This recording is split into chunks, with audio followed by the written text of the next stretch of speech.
সেনাবাহিনীর হাতে আটক হতে পারে প্রধান বটি। 6 মাস দেশ চালাবে সেনা প্রধান। গোপন পরিকল্পনা ফাঁস করল পিনাকি ভট্টাচার্য। শেখ হাসিনার বিদেশে পালানো গোপন তথ্য ফাঁস। আওয়ামী পাচারকারীরা হংকং, কাতার আর বেলারুশে টাকা পাচার করে পালাচ্ছে। এতক্ষণ শুনছেন সংবাদ শিরোনাম, এখন থাকছে বিস্তারিত। পিনাকি ভট্টাচার্য বলেন, আজকে আমরা একটি অত্যন্ত গুরুত্বপূর্ণ বিষয় নিয়ে আলোচনা করব। বিষয়টি হচ্ছে বাংলাদেশের প্রতিরক্ষা কূটনীতি।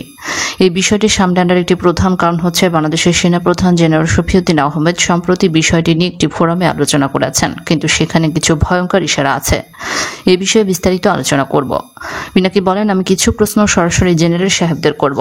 আমাদের দেশে প্রকৃত গণতন্ত্র থাকলে এই প্রশ্নগুলো পার্লামেন্টে আমার প্রতিনিধির মাধ্যমে করতাম। এখন যেহেতু সেই সুযোগ নেই, পার্লামেন্ট দখল হয়ে গেছে ডাকাতদের হাতে, তাই বাধ্য হয়ে সরাসরি প্রশ্নগুলো তাকেই করছে। প্রথম আলো হেডলাইন করেছে জেনারেল শফিউদ্দিনের একটি উক্তিকে, এক বন্ধুকে খুশি করতে অন্যকে বিরাগ ভাজন করতে পারি না। জেনারেল শফিউদ্দিনকে জিজ্ঞাসা করছি, আপনি কি বাংলাদেশের প্রতিরক্ষা কূটনীতিকে সাজিয়েছেন অন্য রাষ্ট্রকে খুশি করার জন্য? কোনো রাষ্ট্র খুশি হলো বা অখুশি হলো সেটি কি আপনাদের প্রধান বিবেচ্য বিষয়? তাই যদি হয় তাহলে আমরা একটি বড় ধরনের বিপদে আছি। প্রতিরক্ষা কূটনীতির প্রধান কাজ হচ্ছে জাতীয় নিরাপত্তা বিধান করা, প্রেম বিতরণ করা এর কাজ নয়। এইবার ভারত প্রশ্নে জেনারেল শফিউদ্দিনকে একটি স্পর্শকাতর বিষয় প্রশ্ন করতে চায়। আমাদের সেনা সদরের একটি প্রজ্ঞাপনে বলা হচ্ছে, ভারতের এক জেনারেলের নেতৃত্বে একটি প্রতিরক্ষা মন্ত্রণালয়ের দল আমাদের সীমান্ত অঞ্চল পার্বত্য চট্টগ্রামে নির্মিত রাস্তা পরিদর্শনে আসছে। বোঝা যাচ্ছে বাংলাদেশের অত্যন্ত স্পর্শকাতর অঞ্চলে নির্মিত এই সীমান্ত রাস্তা ভারতীয় সেনাবাহিনী ব্যবহার করবে। এর জন্য ভারত আমাদেরকে যে ঋণ দিয়েছে সেটা সুদসহ আমাদেরকে পরিশোধ করতে হবে। ইন্ডিয়ার কাজে লাগবে। ভারত আমাদেরকে ঋণ দিয়েছে, আমরা এই রাস্তা বানিয়ে দেব। ভারত সেই রাস্তা ব্যবহার করবে আর সুদসহ আসলটা শোধ করতে হবে আমাদের জনগণের ট্যাক্সের টাকায়। আর এই পরিদর্শনের নোটিশ প্রকাশ করেছে আমাদের সামরিক বাহিনীর দপ্তর। পিনাকি বলেন, ভারত যখন বর্ডারে কাঁটাতারের বেড়া নির্মাণ করেছিল তখন কি আমাদের কোনো জেনারেলকে ডেকেছিল? তারা তাদের টাকায় নির্মিত তাদের ভূখণ্ডের সীমান্তের সড়ক আমাদের সেনাবাহিনীকে ব্যবহার করতে দিবে না। তাহলে আমাদের সেনাবাহিনীর ভারতীয় প্রতিরক্ষা এস্টাবলিশমেন্টের পায়ে এমন তেল দেয় কেন? এই নোটিশে এক জায়গায় লেখা আছে এই সড়কের নির্মাণ কাজ হচ্ছে ভারতের ডিফেন্স স্ট্র্যাটেজির আওতায়। পিনাকি বলেন, তাহলে কি আমরা ভারতের সামরিক স্ট্র্যাটেজির অংশ হয়ে গেছি জেনারেল শফিউদ্দিন? এর আগে হাসিনা বলেছিল ভারতকে সে যা দিয়েছে সেটা ভারত চিরদিন মনে রাখবে। আমরা প্রতিনিয়ত দেখতে পাচ্ছি ভারত আমাদের সীমান্ত নাগরিকদের নির্বিচারে হত্যা করছে। কিছুদিন আগেও দিন দুপুরে বাংলাদেশে ঢুকে 2 রাখালকে গুলি করে হত্যা করেছে ভারতীয় সেনাবাহিনী। পিনাকি ভট্টাচার্য বলেন, যেদিন থেকে বাংলাদেশের সেনাবাহিনীর মধ্যে ব্যবসা বাণিজ্য ঢুকেছে সেদিন থেকে ওই বাহিনীর উচ্চপদস্থ অফিসাররা তাদের প্রকৃত মিশন থেকে বিচ্যুত হয়ে গেছে। দেশ রক্ষা এখন আপনাদের গুরুত্বপূর্ণ না, আপনাদের কাছে গুরুত্বপূর্ণ হচ্ছে টাকা কামানো। এটি ছিল একটি সুদূর প্রসারী ষড়যন্ত্র। তারা বিভিন্ন ধান্দার মধ্যে ব্যস্ত হয়ে গেছে। দেশ রক্ষা, দেশের গণতন্ত্র রক্ষা, দেশের অখণ্ডতা রক্ষার সময় আপনাদের নেই। আপনাদের সৌভাগ্য যে বাংলাদেশ সিপাহী, নন commission officer, junior commission officer বা তরুণ অফিসাররা জাতিসংঘ শান্তিরক্ষা মিশনে অংশগ্রহণ করে জীবনের একটি সঞ্চয় জমাতে পারে। ফলে আপনাদের ব্যবসায়িক কার্যক্রমে তাদের বিন্দুমাত্র আগ্রহ নেই। এই কারণে শান্তি মিশন রক্ষা আপনাদের জন্য এত দরকারি। জাতিসংঘ শান্তিরক্ষা মিশনে অংশগ্রহণ করে বাংলাদেশ সেনাবাহিনীর সদস্যরা বিশ্বের বিভিন্ন সংকটময় স্থানগুলোতে বিশাল অবদান রাখছে। পিনাকি ভট্টাচার্য বলেন, ভারত সমর্থিত একটি সামরিক কূ হতে চলেছে, কারণ ভারতের জন্য হাসিনা একটি লায়াবিলিটি হয়ে গেছে। তাকে হটিয়ে আরেক ভারত বন্ধুকে বসাবে ইন্ডিয়া। এরশাদের মার্শাল্লাও ইন্ডিয়া করেছিলেন। 111 আমেরিকা ইন্ডিয়া যৌথ প্রযোজনে হয়েছিল, আর ঠিক একই রকমের আরেকটি হতে পারে।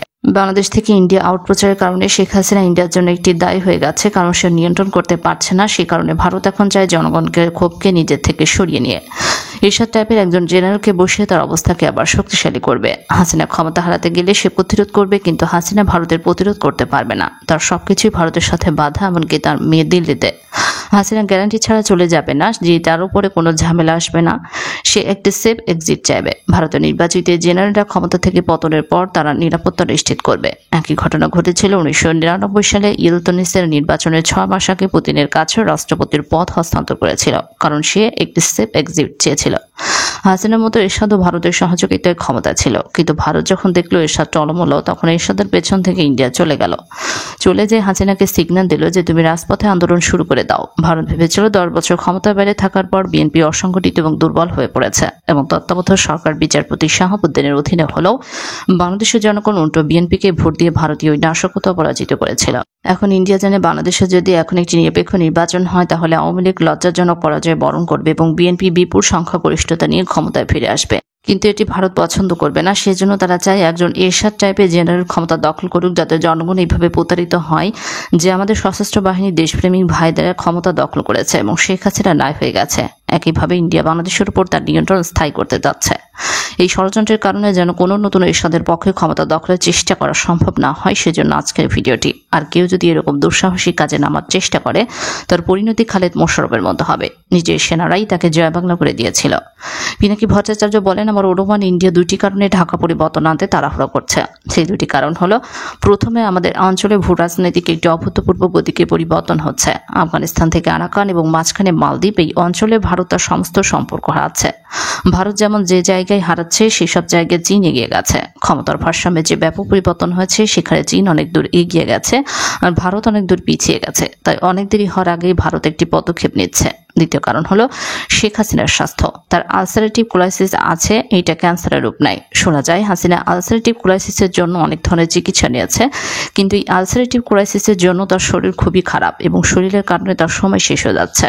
পিনাকি ভট্টাচার্য বলেন, আমি আমার জনগণকে আমাদের আন্দোলনে শিথিল না করার জন্য অনুরোধ জানাবো, কারণ শেখ হাসিনা অসুস্থ আর আমরা তার সঠিক অবস্থা জানি না। তবে আমি অনুমান করছি এটি গুরুতর। আমরা এটা মনে করতে পারি না যে তার আবার পরিপূর্ণভাবে সুস্থ হয়ে আবার সে আগের মতো শাসন চালিয়ে যেতে পারে। সেটা না হওয়ার সম্ভাবনাই বেশি। পিনাকি ভট্টাচার্য বলেন, এই অঞ্চলের ভূ রাজনৈতিক পরিবর্তনের ধারায় বাংলাদেশে চীন ব্যাপকভাবে ঢুকে পড়তে পারে। তাই হাসিনার বদলে ভারত এখন ভারতীয় ক্যান্ডিডেট খুঁজছে। আমি আশা করব বাংলাদেশের গর্বিত সেনাবাহিনীর কোনো সদস্য ভারতের এই ফাঁদে পা দেবেন না। আর পা দিলেও এই ক্ষমতা আপনারা টিকে রাখতে পারবেন না। ভারতের হাত ধরে বাংলাদেশের কোনো পরিবর্তন হতে দেওয়া হবে না। বাংলাদেশের স্বাধীনতা, সার্বভৌমত্ব, আঞ্চলিক অখণ্ডতা, জাতীয় মর্যাদা তখনই সত্যিকারভাবে সুরক্ষিত হবে যখন বাংলাদেশের জনগণ এই দেশের ক্ষমতার প্রকৃত মালিক হবেন। তার জন্য গণতন্ত্রের কোনো বিকল্প নেই। আমরা সম্প্রতি একটি মালদ্বীপে দেখেছি, সেখানে জনগণের ভোটে ইন্ডিয়া আউট হয়ে গেছে। পিনাকি ভট্টাচার্য বলেন, হাসিনা পতনের পর প্রথম যে কাজটি করতে হবে তা হচ্ছে একটি অবাধ, সুষ্ঠু, নিরপেক্ষ নির্বাচন। হাসিনাকে হটিয়ে যে ক্ষমতায় আসুক, আমরা নতুন সংবিধান তৈরি করব। আপনাদের প্রথম কাজ হবে স্বল্পতর সময়ে এই ধরনের একটি নির্বাচন সম্পন্ন করা। এই প্রশ্নে আমরা কাউকে এক বিন্দু ছাড় দেব না। যতদিন পর্যন্ত না আমরা এই লক্ষ্যে পৌঁছাতে পারি, ততদিন আমরা ভারতীয় পণ্য বর্জন আন্দোলন চালাতে থাকব। বিজয় আমাদের হবে ইনশাল্লাহ। আমেরিকার নির্দেশ অমান্য করে ভুয়া ভোটে নির্বাচন করে হাসিনা ক্ষমতা থাকলেও তার মনে সংশয় রয়েছে আমেরিকা তার ক্ষমতা জয় বাংলা করে দিতে পারে। তাই তার বিকল্প কৌশল হলো দেশ থেকে পালিয়ে যে কিভাবে অন্য দেশে বিশাল টাকা পয়সা দিয়ে দীর্ঘস্থায়ী হয়ে থাকা যায় তার বন্দোবস্ত করা। হাসিনা নিজে একা পালিয়ে যাবে না, সে তার ছেলে মেয়েদের নিয়ে পালিয়ে যেতে চায়। এটা নিয়ে হাসিনা কি কি অপকৌশল নিয়েছে, আসেন সেটা আমরা দেখি। পিনাকি ভট্টাচার্য বলেন, হাসিনা ডামি নির্বাচন করে 5 বছরের ক্ষমতা থাকতে চেয়েছিল, কিন্তু তার ভাগ্য আসলেই খারাপ। কারণ হচ্ছে আমেরিকা গণতন্ত্র, নির্বাচন, মানবাধিকার বিষয় এতটা শক্ত অবস্থায় নেবে, হাসিনা সেটা আগে আন্দাজ করতে পারেনি। সুতরাং এখন হাসিনা বুঝতে পারছে তার দিন সম্ভবত শীঘ্রই জয় বাংলা হয়ে যাবে। হাসিনার আমলে দেশের বিভিন্ন ব্যাংক এবং আর্থিক প্রতিষ্ঠানের চুপ্পুর মতো চোরদের এবং বাংলাদেশ ব্যাংকের রাখাল বালক বলে পরিচয় আতুর রহমানের মতো এক অর্থ সন্ত্রাসকে বসিয়েছে, যাতে করে বিভিন্ন ব্যাংকে সাধারণ মানুষের জমা করা হাজার হাজার কোটি টাকা সে পাচার করতে পারে এবং করছেও। বাংলাদেশ ব্যাংকের রক্ষিত বৈদেশিক মুদ্রার রিজার্ভে একটি বড় অংশ অভিনব ডাকাতের মাধ্যমে বিদেশে সরিয়ে নেওয়ার চেষ্টা করছে। পিনাকি আরো বলেন, বিশেষ বিবেচনায় সালমান এফ রহমানকে 2200 কোটি টাকার ঋণ দিয়েছে। মূলত এই টাকা হাসিনার পকেটেই যাবে। হাসিনার অর্থ পাচারের একজন শীর্ষ এজেন্ট হচ্ছে এস আলম। এস আলমের মালিকানাধীন একাধিক আর্থিক প্রতিষ্ঠান থেকে কিছুদিন আগে কয়েক হাজার কোটি টাকা লুট করে নিয়েছে। বিদেশে টাকা রাখা নিয়ে শেখ হাসিনার পরিবার এবং আওয়ামী পাচারকারীরা সম্প্রতি বড় ধরনের সমস্যায় পড়েছে। পিনাকি ভট্টাচার্য বলেন, কয়েক মাস আগে আমরা বিভিন্ন সংবাদ মাধ্যমে জানলাম আমেরিকা থেকে বিরাট পরিমাণ রেমিটেন্স বাংলাদেশে আসছে, আর সুইজারল্যান্ডের ব্যাংকে বাংলাদেশিরা টাকা অর্থের পরিমাণ বিপুলভাবে হ্রাস পাচ্ছে।